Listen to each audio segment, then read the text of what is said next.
Okay, we're here today with the Fat Trike. For anybody that's going to be receiving them in the future, we now have fenders installed on these. We're going to show you how to actually put them on the bike when you get them delivered to you.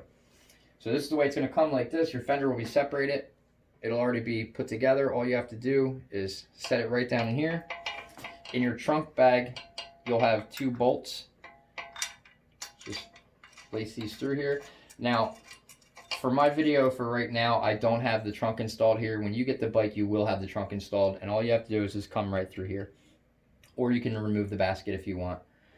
I have it removed just for the video, so you could get a clear view of what we're doing here. But in any case, all you're doing is just putting the fender up, lining up your 2 bolts.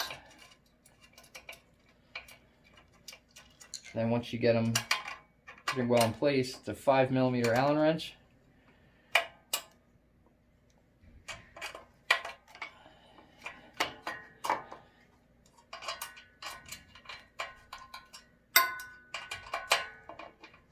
Okay, so you're going to put them a little snug, and then come in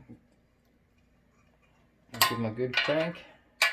You don't have to go crazy, but you do want to put them snug enough that they're not going to move. And when you're all done, that's the way it'll look. So just the 2 bolts, and you're good to go.